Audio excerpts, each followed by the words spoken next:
உன்னத பாட்டு 38ஆம் பாகம். கடந்த பாகத்திலே ஒரு அழகான பாடத்தை ஆரம்பித்தோம். என்னவென்றால், சபை ஏங்குகிறதாம். ஐயோ, நான் மாத்திரம் இஸ்ரவேலிலே பிறந்த ஒரு யூதனாய் இருந்திருந்தால் ஆண்டவராகிய இயேசுவை ரகசியமாய் நான் ஆராதிக்க தேவையில்லையே. நான் வெளியிலே எல்லாருக்கும் தெரியும் வண்ணமாக நான் ஆண்டவரை ஆராதிப்பேனே என்று. நீர் என் தாயின் பால் குடித்த என் சகோதரனை போல் இருந்தீர், ஆனால் நான் உம்மை வெளியிலே சந்தித்து முத்தமிடுவேன், என்னை நிந்திக்கவும் மாட்டார்கள். நான் உம்மை கூட்டிக் கொண்டு என் தாயின் வீட்டுக்கு அழைத்து கொண்டு போவேன், நீர் என்னை போதிப்பீர். கந்த வர்க்கமிட்ட திராட்சை ரசத்தையும் என் மாதளம் பழ ரசத்தையும் உமக்கு குடிக்க கொடுப்பேன் என்று ஏங்குவதை அந்த 2 வசனங்களிலும் பார்த்தோம். அதில் நான் உங்களுக்கு சொன்னேன் கடந்த பாடத்திலே, இந்த திராட்சை ரசம் என்பது எவ்வளவு ஆரோக்கியமான ஒரு பானம் என்று. சுவை மாத்திரமல்ல, ஆரோக்கியமான ஒரு பானம். ஆனால் நான் சொன்னேன், நான் வைனை பற்றி, அதாவது மதுசாரம் உள்ளடக்கமான திராட்சை ரசத்தை பற்றி பேசவில்லை. நான் சாதாரண கிரேப் ஜூஸ், அந்த திராட்சை ரசத்தை பற்றி தான் பேசுகிறேன் என்று ஒரு 14 நன்மைகளை நான் உங்களுக்கு சொன்னேன். இன்றைக்கு மாதளம் பழ ரசத்தின் 14 நன்மைகளோடு தொடங்கவா? மறுபடி ஞாபகப்படுத்துகிறேன், நான் தாவரவியலாளன் அல்ல. நான் அந்த மாதளம் பழ ரசத்தை குறித்த தனிப்பட்ட ஆராய்ச்சியில் நான் ஈடுபடவில்லை. ஆராய்ந்தவர்களின் அந்த ஆராய்ச்சிகளிலே இருந்து நான் உங்களுக்கு சொல்லுகிறேன். இப்போ இஸ்ரவேலுக்கு போனால் அங்கே அழகாக அந்த மாதளம் பழ ரசம் விற்பார்கள், செய்து விற்பார்கள். அது ரொம்ப நன்றாக இருக்கும். மற்ற நாடுகளிலும் உண்டு, இல்லை என்று நான் சொல்லவில்லை. ஆனால் இஸ்ரவேலிய மாதளம் பழம் என்பது ரொம்ப பெரிது மாத்திரமல்ல, சுவையானது, ஆரோக்கியமானது. மாதளம் பழம் என்றால் இந்த நாட்டிலே இருந்தாலும் மாதளம் பழம் தான். ஆனால் இஸ்ரவேலிலே இருக்கின்ற அந்த பழத்தினுடைய அந்த மகிமையே தனி. உங்களுக்கு தெரியுமா, இருந்திருக்கும், உலகத்திலேயே சிறந்த தோடம் பழம் ஜாஃபா ஆரஞ்ச் என்று சொல்லுவார்கள், அது இஸ்ரவேலிலே விளைகிறது. அதுபோல உலகத்திலேயே சிறந்த மாதளம் பழம் இஸ்ரேலிய பாமகிரனேட்ஸ் என்று சொல்லுவார்கள். அப்படி இஸ்ரவேலிலே விளைகின்ற அந்த சில தாவரங்கள், சில பழங்கள் உலகத்திலேயே சிறந்தவையாக இருக்கின்றன. இஸ்ரவேலுக்கு போகிறவர்களுக்கு தெரியும், தேங்காயை போல சில நேரம் அந்த மாதளம் பழங்கள் இருக்கும். அதனுடைய 14 நன்மைகளை நான் உங்களுக்கு சொல்லுகிறேன், கேளுங்கள். ஒன்று, அது ஒரு ஆன்டி ஆக்சிடென்ட். அப்போது நம்முடைய உடம்பிலே தேவையில்லாமல் இருக்கின்ற அந்த சில பதார்த்தங்களை அது வெளியே எடுத்து சுத்திகரிக்கின்ற ஒரு தன்மை கொண்டது, முதலாவது. ரெண்டாவது, எந்த அளவுக்கு விட்டமின் சி இருக்கிறது என்றால், அந்த ஒரு மாதளம் பழத்திலே எந்த அளவு விட்டமின் சி இருக்கிறது என்றால், நமது உடம்புக்கு ஒரு நாளைக்கு தேவைப்படுகின்ற விட்டமின் சியின் 40% இருக்கிறதாம். அப்போ நீங்கள் 2.5 மாதளம் பழங்களை ஒரு நாளைக்கு நீங்கள் உட்கொண்டால், அதனுடைய அந்த ரசத்தை நீங்கள் குடித்தால், அந்த நாளுக்கு தேவையான முழு விட்டமின் சியும் உடம்புக்கு வந்து விட்டதாம். அப்போ பாருங்கள், எந்த அளவு விட்டமின் சி செறிந்த ஒரு பழமாய் அது இருக்க வேண்டும் என்று. அது மாத்திரமல்ல, புற்றுநோய்க்கு அது ஒரு தீர்வு. ஆகவே ரொம்ப ஆரோக்கியமானது. இன்னொன்று, அல்சைமர்ஸ் டிசீஸ் என்று சொல்வார்கள். இந்த சில பேருக்கு ஞாபக சக்தி வரும், அதாவது அவர்களுக்கு ஒரு விதமான அம்னீஷியா மாதிரி வரும், ஞாபக சக்தி. அந்த அல்சைமர்ஸ் டிசீஸ், அதற்கு இந்த மாதுளம் பழம், அதனுடைய சாறு ரொம்ப நல்லது. அது மாத்திரமல்ல, அநேகருக்கு இருக்கிற ஒரு பிரச்சனை இந்த சமிபாட்டு பிரச்சனை. நாம் சாப்பிடுகிற சாப்பாடு, சாப்பிடும் நேரம், சாப்பிடும் அளவு, இவை நம்முடைய சமிபாட்டு தொகுதியை பாதித்து ஒழுங்காக சமிபாடு அடையாமல் சில நேரம் சில தேவையில்லாத வாயு பிரச்சனைகள் மற்றும் இந்த கேஸ்ட்ரோ இன்டெஸ்டினல் ப்ராப்ளம், கேஸ்ட்ரிக் என்று சொல்லுவார்கள். அது மாத்திரமல்ல, குடல் புற்று, அல்சர், இப்படியெல்லாம் வரும் அல்லவா. மாதுளம் பழ ரசத்துக்கு அவற்றை சரிப்படுத்துகின்ற அந்த ஆற்றல் இருக்கிறதாம். அதுபோல் ஆன்டி இன்ஃப்ளமேட்டரி. அப்போது நாம் ஆன்டி இன்ஃப்ளமேஷன் ட்ரக்ஸ் குடிக்க வேண்டி இருக்கிறது, க்ரீம் பூச வேண்டி இருக்கிறது. சில நேரம் இன்ஃப்ளமேஷன்ஸ் நமக்கு வரும். வெளியாலே வரும், உள்ளே வரும், அவற்றுக்கு இந்த மாதுளம்பழ சாறு மிகவும் நல்லது என்று சொல்லுகிறார்கள். அதுபோல் ஆத்தரைட்டிஸ், நமக்கு அது என்ன முடக்குவாதமா, எனக்கு சரியாக அது தெரியவில்லை தமிழில் எப்படி சொல்லுவது என்று. இந்த வாதத்தினால் வருகின்ற வலிகள், மூட்டு வலி, அந்த வலி, இந்த வலி, இந்த ஆத்தரைட்டிஸ், அதற்கு இது ரொம்ப நல்லதாம். அதுபோல் இருதயத்துக்கு ரொம்ப நல்லது. இப்போ இதுவும் இந்த இருதய நோய் மற்றும் மாரடைப்பு இவற்றுக்கு எதிராக செயல்படுகின்ற ஆற்றல் கொண்டது. அதுபோல் கொலஸ்ட்ராலை கட்டுப்படுத்த இது மிகவும் உபயோகமானது. இரத்த அழுத்தம், அதை சீர்படுத்துகின்ற தன்மை கொண்டது. இரத்த அழுத்தம் கொண்டவர்களுக்கு அது இரத்த அழுத்தத்தை சீர்படுத்தும். உயர் இரத்த அழுத்தம் இருப்பவர்களுக்கு அந்த இரத்த அழுத்தத்தை குறைக்கும். அதோடு இந்த வைரஸ் சம்பந்தமான, நமக்கு இன்றைக்கு ஏகப்பட்ட வைரஸ்கள் இருக்கின்றன. சாதாரண வைரஸ் முதல் கொரோனா வைரஸ் வரை இருக்கிறது. பலவிதமான வைரஸ்களை தாக்குகின்ற சக்தி இந்த மாதுளம்பழ ரசத்துக்கு இருக்கிறதாம். அத்தோடு விட்டமின் இ, கே மற்றும் பொட்டாசியம் மற்றும் ஃபோலேட் எல்லாம் இந்த மாதுளம்பழ ரசத்திலே இருக்கிறது என்று சொல்லுகிறார்கள். அத்தோடு ஒரு முக்கியமான ஒரு அம்சம், இந்த விளையாடும் பொழுது அல்லது வேகமாய் நடக்கும் பொழுது அல்லது வேலைகள் செய்யும் பொழுது நமக்கு உடல் களைப்பு வருகிறது அல்லவா? உடல் களைப்பு வரும் பொழுது, களைப்பு வரத்தான் வேண்டும், ஆனால் அந்த களைப்போடு சேர்த்து நமது உடம்பின் சில சக்தி குறைகிறது அல்லவா? பலன் குறைகிறது, சக்தியோடு சோர்வு வருகிறது. அந்த சோர்வை நீக்கி சக்தியை மீள தருகின்ற, ஆங்கிலத்திலே ரீஜுவனேஷன் என்று சொல்லுவார்கள், அந்த ஆற்றல் இந்த மாதுளம்பழ ரசத்துக்கு இருக்கிறதாம். அதனால் நீங்கள் நடந்து திரிந்து களைத்து போயிருக்கும் பொழுது இதனுடைய ஒரு மாதுளம்பழத்தினுடைய அந்த ரசத்தை நீங்கள் குடித்தால் ஒரு புத்துணர்வு, ஒரு புது தெம்பு வரும். ஸ்ட்ரென்த் ரிகவரி என்று சொல்லுவார்கள். அத்தோடு இந்த சர்க்கரை வியாதி உள்ளவர்களுக்கு இது ரொம்ப நல்லது. ஏனென்றால் இந்த இன்சுலின் என்று சொல்லுகின்ற அந்த பதார்த்தத்துக்கு எதிர்ப்பாய் நம்முடைய உடம்பிலே செயல்படுகின்றவற்றை இது எதிர்க்குமா. அது ஆங்கிலத்தில் அழகாய் சொல்லுகிறார்கள், டிக்ரீஸ் இன்சுலின் ரெசிஸ்டன்ஸ். ஆகவே இந்த 14 நன்மைகளும் இந்த மாதுளம்பழ ரசத்திலே உண்டு. அப்போ கடந்த முறை நான் திராட்சை ரசத்தை குறித்து சொல்லும் பொழுது 14 நன்மைகளை சொன்னேன். இன்று இந்த மாதுளம்பழ ரசத்தை சொல்லும் பொழுது 14 நன்மைகளை சொன்னேன். அதை விடவும் நன்மைகள் உண்டு. ஏன் இதை நான் உங்களுக்கு சொல்லுகிறேன் என்றால், சபை சொல்லுகிறது, மணவாளனே, நான் உங்களை என் தாயின் வீட்டுக்கு அழைத்து கொண்டு போவேன், நீங்கள் என்னை போதிப்பீர்கள், ஆனால் நான் உங்களுக்கு அதிசிறந்த பழ ரசங்களாகிய திராட்சை ரசத்தையும் மாதுளம்பழ ரசத்தையும் கொடுப்பேன். அந்த அந்த ஒரு ஒரு ஒரு தாற்பயத்தை சபை முன் வைக்கிறதாக தீர்க்க தரிசனமாய் மொழியப்பட்டிருக்கிறது. அப்போ என்னதான் நீங்கள் மணவாளன், நான் மணவாட்டியாக இருந்தாலும், உங்களுடையவை எல்லாம் என்னுடையவை, என்னுடையவை எல்லாம் உங்களுடையவையாக இருந்தாலும், நமக்குள்ளே இருக்கிற உறவிலே கொடுக்கல் வாங்கல் உண்டு. அப்போ சபை இயேசுவுக்கு சொந்தமானது. சபைக்கு இருக்கிற எல்லாமே இயேசுவானவர் கொடுத்தது. நமக்கு இருக்கிற எல்லாமே இயேசுவானவர் நமக்கு கொடுத்தது. நம்முடைய திறமை, தாளந்து, இயல்பு, அனுபவம், அறிவு, படிப்பு, சுகம், பணம் எல்லாமே. ஆனாலும் நமக்கு அவரால் கொடுக்கப்பட்டதிலிருந்தும் நாம் அவருக்கு கொடுப்போம், அவரை உபசரிப்போம். சபை இயேசுவை உபசரிக்கின்ற ஒரு தன்மையை இந்த வசனத்திலே, 2வது வசனத்திலே காண்கின்றோம். ஆகவே இன்று நாம் இந்த ஒரு மன நிலையில் நாம் இருக்க வேண்டும். இயேசுவானவரை உபசரிக்கிறார். நாம் அவருடையவர்கள் தான், அவர் எங்களுடையவர் தான்.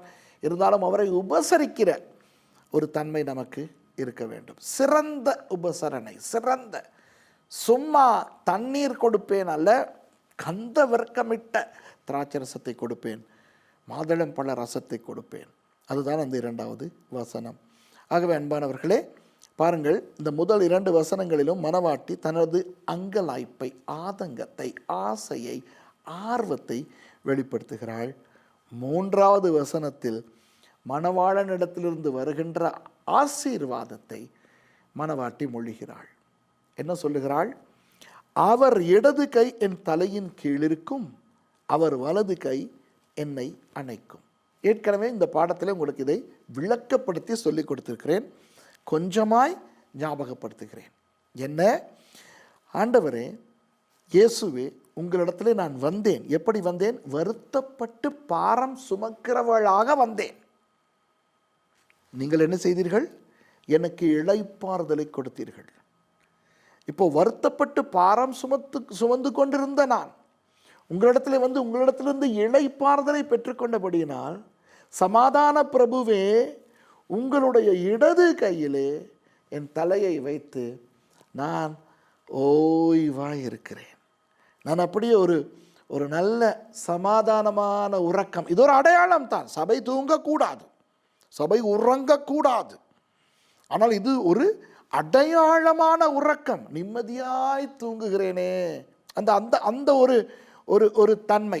இப்போ சொல்லுவோமே, எத்தனையோ வேலைகளை எல்லாம் செய்துவிட்டு வந்து அப்படியே நிம்மதியாய் தூங்கினாலும் அந்த தூக்கம் எவ்வளோ நிம்மதியாக இருக்கும். அந்த அந்த அந்த ஒரு ஒரு தன்மையை, இளைப்பாறுதலை இந்த இடம் குறிக்கிறது. அவர் இடது கை என் தலையின் கீழ் இருக்கும் என்பது அவரால் வரும் இளைப்பாறுதலை குறிக்கிறது. வலது கை என்னை அணைக்கும் என்பது ஆசீர்வாதத்தை குறிக்கிறது. ஆசீர்வாதம் மாத்திரமல்ல, பாதுகாப்பு. அவருடைய வலது கையால் அவர் என்னை பாதுகாக்கிறார். அவரது வலது கையால் அவர் எனக்கு ஆசீர்வாதங்களை கொடுக்கிறார். ஆகவே நான் இயேசுவினிடத்திலே வந்து விட்டேன் மணவாட்டியாக. மணவாளன் எனக்கு ஓய்வையும் சமாதானத்தையும் இளைப்பாறுதலையும் மாத்திரமல்ல, ஆசீர்வாதத்தையும் பாதுகாப்பையும் கொடுக்கிறார் என்று இந்த 3வது வசனத்திலே சபை சொல்லுகிறாள். இந்த 3 வசனங்களிலே வருகின்ற அந்த விஷயத்தை பார்த்த மணவாளனுக்கு சபையை பார்க்க பாவமாய் இருக்கிறது. கெட்ட விதமாய் அல்ல, நல்ல விதமாய் பாவமாய் இருக்கிறது. பாவம். எவ்வளவு ஆசைப்படுகிறாள், இவள் இஸ்ரவேலிலே பிறந்திருந்தால் எவ்வளவு நன்றாயிருக்கும் என்று. என்னுடைய போதனை கேட்கும் பொழுது என்னை உபசரிப்பதாய் கூட சொல்லுகிறாளே. என்னுடைய இளைப்பாறுதலிலே எவ்வளவு அழகாய் ஓய்ந்திருக்கிறாள். நான் இவளை ஆசீர்வதிக்கிறேன். உடனே மணவாளன், இஸ்ரவேலர்கள் இருக்கிறார்களே, இஸ்ரவேலர்கள் யார்? உண்மையான இஸ்ரவேலர்கள். அவர்களிடத்திலே மணவாட்டி சம்பந்தமான ஒன்றை சொல்லுகிறார். 4வது வசனத்தை பாருங்கள். மணவாளன் சொல்லுகிறார், எருசலேமின் குமாரத்திகளே, இஸ்ரவேலர்களே, யூதர்களே, கேளுங்கள். எனக்கு பிரியமானவளுக்கு மனதாக மட்டும் நீங்கள் அவளை விழிக்க பண்ணாமலும் எழுப்பாமலும் இருக்க உங்களை ஆணையிடுகிறேன். யூதர்களே, நீங்கள் யூதர்கள் தான், நான் இஸ்ரவேலின் தேவன் தான். உங்களுக்கு என்னில் நிறைய உரிமை இருக்கிறது தான். இவள் புறஜாதி தான், அந்நிய தேசத்தாள் தான். ஆனால் இப்போ அவள் ரட்சிக்கப்பட்டு விட்டாள். இப்போ அவள் எனக்கு பிரியமானவள். சபை எனக்கு பிரியமானவள். அவள் இஸ்ரவேலர் இல்லை, பரவாயில்லை, அவள் எனக்கு பிரியமானவள். இப்போ நீங்கள் உங்களுடைய இஸ்ரவேலத்துவத்தை வைத்துக்கொண்டு நீங்கள் இவளை குழப்பக்கூடாது, அவளுடைய இளைப்பாறுதலை குழப்பக்கூடாது. எழுப்பாமல் இருங்கள் என்றால் அவளை குழப்பாதீர்கள், டிஸ்டர்ப் செய்யாதீர்கள். நீங்களும் எனக்கு வேண்டும். நான் ஏற்கனவே இதை உங்களுக்கு சொல்லிக் கொடுத்திருக்கிறேன், அப்படித்தானே? ஞாபகம் இருக்கிறதா? ஒரு அம்மாவுக்கு 2 பிள்ளைகள் இருக்கிறது. ஒரு பிள்ளை தூங்கி கொண்டிருக்கிறது, மற்ற பிள்ளை சத்தம் போட்டு கொண்டிருக்கிறது. அப்போ அம்மா என்ன சொல்வார்? ஏய், அந்த உன் தம்பி தூங்குறாங்க, கத்தாது. அதற்காக அந்த தம்பி மேல் உன்னை விட அதிக பாசம் அம்மாவுக்கு இருக்கிறது என்ற அர்த்தமா? இல்லை. அதுவும் பிள்ளை, நீயும் பிள்ளை. ஆனால் நீ அந்த பிள்ளையை குழப்பாதே. அதுபோல இஸ்ரவேலர்களே, நீங்கள் இஸ்ரவேலர்கள், நீங்கள் முக்கியமானவர்கள். உங்கள் முக்கியத்துவம் குறையவில்லை. புறஜாதியர் உள்ளே வந்து விட்டார்கள் என்று இஸ்ரவேலர்களுடைய மவுசோ முக்கியத்துவமோ குறையவில்லை. ஆனால் அவளுக்கு இளைப்பாறுதலை கொடுத்து அவளை நிம்மதியாய் உறங்க வைத்திருக்கிறேன். அவளை எழுப்பக்கூடாது, நீங்கள் குழப்பக்கூடாது.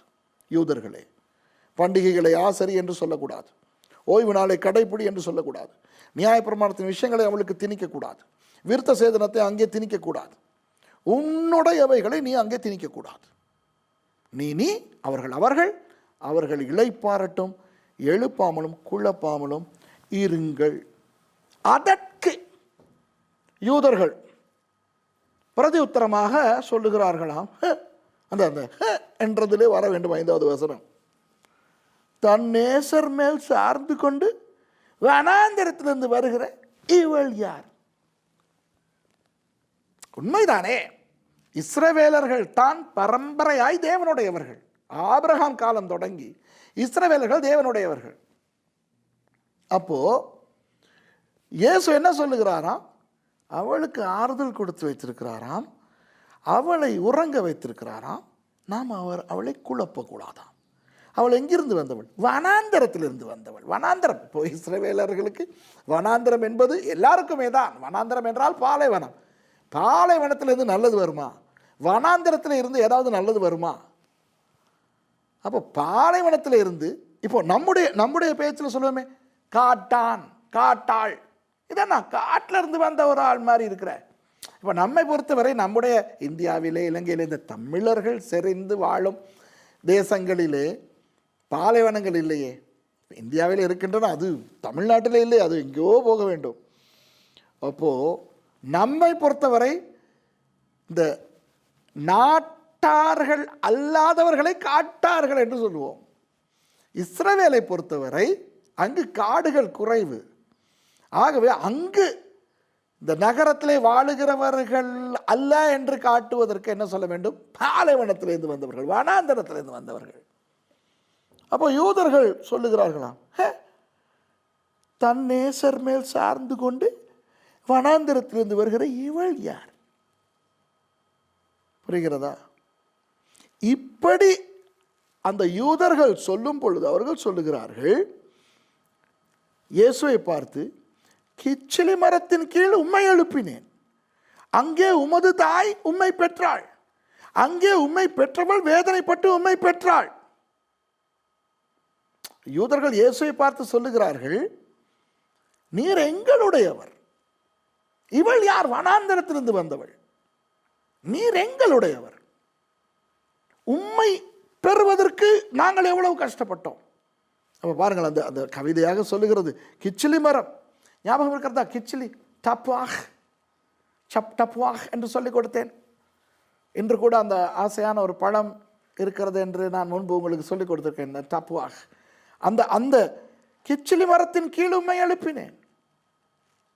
இஸ்ரவேலிலே நீர் எழும்பினது எங்கள் மத்தியிலே, அங்கே உமது தாய் உம்மை பெற்றாள், அங்கே உம்மை பெற்றவள் வேதனைப்பட்டு உம்மை பெற்றாள். இஸ்ரவேலர்கள் நாங்கள், அதுவும் விசேஷமாக இது யார்? மேசியாவை நம்புகிற மெசியானிக் யூதர்கள் அல்லவா சொல்லுகிறார்கள். அப்போ நாங்கள் எவ்வளவு கஷ்டப்படுகிறோம், நீர் எங்களுடையவர், எங்களுக்கே நீர் இப்படி சொல்லுகிறீரா என்று அந்த ஒரு எதிர்மறையான ஒரு உணர்வைத்தான் இது காட்டுகிறது. இப்போ 6வது வசனத்திலே சபை சொல்லுகிறது, இந்த சம்பவத்தை பார்த்து கொண்டு மணவாளன் சொல்லுவதையும் அந்த இஸ்ரவேலர்கள் சொல்லுவதையும் பார்த்த சபை தனது உணர்வை பரிதாபமாக வெளியிடுகிறது. 6வது வசனத்திலே, மணவாளனே இதில் இல்லை, நான் சொல்லுகிறேன், நீர் என்னை உமது இருதயத்தின் மேல் முத்திரையைப் போலவும் உமது புயத்தின் மேல் முத்திரையைப் போலவும் வைத்துக்கொள்ளும். பார்த்தீர்களா எனக்கு அவர்கள் சொல்லுவதை? நான் வனாந்தரத்திலிருந்து வந்தேன் என்று சொல்லுகிறார்கள். உண்மை அல்லவா? நான் புறஜாதியார் அல்லவா? நாம் தேவனை அறியாதவர்கள் அல்லவா? பரவாயில்லை, ஆனால் நீர் எவ்வளவு அன்பாக எங்களுக்கு ரட்சிப்பை கொடுத்திருக்கிறீர்.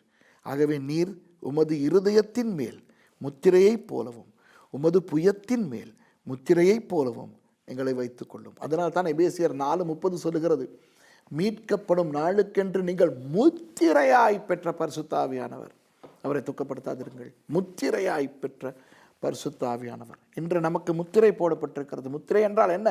அந்த அதிகாரபூர்வமான முத்திரை. ஆம், வனாந்தரத்திலிருந்து வந்தவள் தான், புறஜாதியார் தான், ஆனால் இன்று முத்தரிக்கப்பட்டிருக்கிறார்கள். ஆஹா!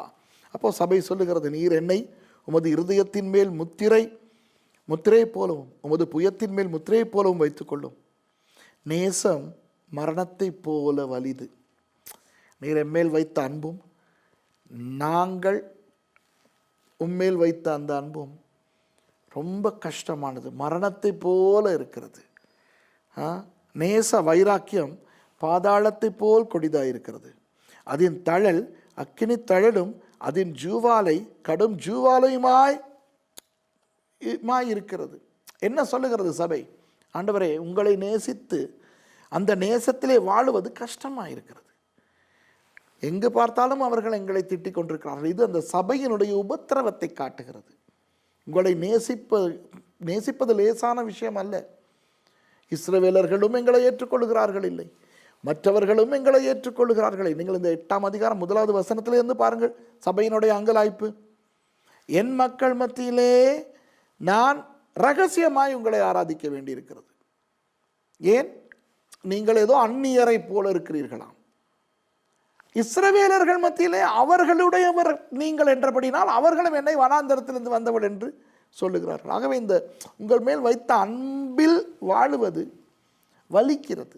மரணத்தை போல கஷ்டமாக இருக்கிறது, பாதாளத்தை போல கஷ்டமாக இருக்கிறது. ஆனாலும் பரவாயில்லை. 7வது வசனத்திலே பாருங்கள் சபை சொல்லுகிறது, திரளான தண்ணீர்கள் நேசத்தை அவிக்க மாட்டாது.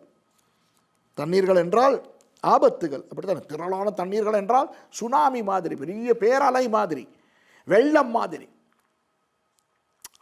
அந்த மாதிரியான எனக்கு, சபையாகிய எனக்கு என்ன விதமான எதிர்ப்புகள் இஸ்ரவேலர்களால் வந்தாலும் மற்றவர்களால் வந்தாலும் திரளான தண்ணீர்கள் நேசத்தை அவிக்க மாட்டாது, வெள்ளங்களும் அதை தணிக்க மாட்டாது. ஒருவன் தன் வீட்டில் உள்ள ஆஸ்திகளை எல்லாம் நேசத்துக்காக கொடுத்தாலும் அது முற்றிலும் அசட்டை பண்ணப்படும். எது? நேசம் அல்ல, அந்த ஆஸ்திகள் அவையெல்லாம் முற்றிலும் அசட்டை பண்ணப்படும் என்று சொல்லுகிறார். ஒரு அழகான இடத்திலே இன்றைக்கு நான் முடித்து அடுத்த பாடத்திலே ஒரு பெரிய மாற்றத்தை நான் உங்களுக்கு காட்டப் போகிறேன். அன்பானவர்களே, சபை சொல்லுகிறது,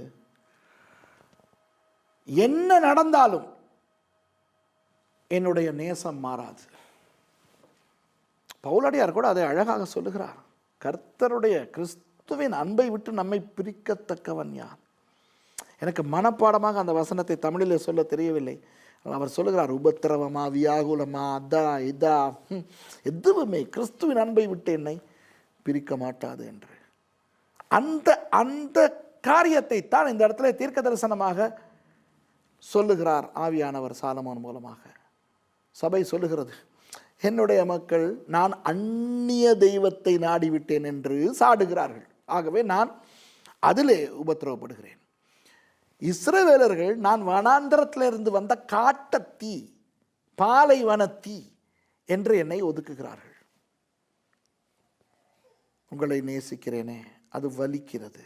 ஆனால் பரவாயில்லை மனவாளரே, என்ன வெள்ளங்கள் வந்தாலும், சுனாமிகள் வந்தாலும், பேரலைகள் வந்தாலும், என்ன விதமான போராட்டங்கள் வந்தாலும் நான் உங்கள் மேல் வைத்த அன்பை அது அவிக்கப் போவதில்லை. என் அன்பிலே, மனவாளனே, உங்கள் மேல் நான் வைத்த அந்த அன்பிலே நான் நிலைத்திருக்கப் போகிறேன் என்ற அந்த உறுதியோடு தன்னுடைய அந்த அந்த அந்த செய்தியை 7ஆம் வசனத்திலே முடிக்கிறார். அந்த சபை 7ஆம் வசனத்திலே முடிக்கிறதை பார்த்த இஸ்ரவேலர்கள் அப்படியே மாறிவிடுகிறார்கள். இந்த காட்டத்தி, வனாந்தரத்தி என்று சொன்னவர்கள் அப்படியே மாறிவிடுகிறார்கள். எப்படி மாறிவிடுகிறார்கள், என்ன சொல்லுகிறார்கள் என்றதோடு உங்களை நான் அடுத்த பாகத்திலே சந்திக்கிறேன். சந்தோஷமாய் போய் வாருங்கள்.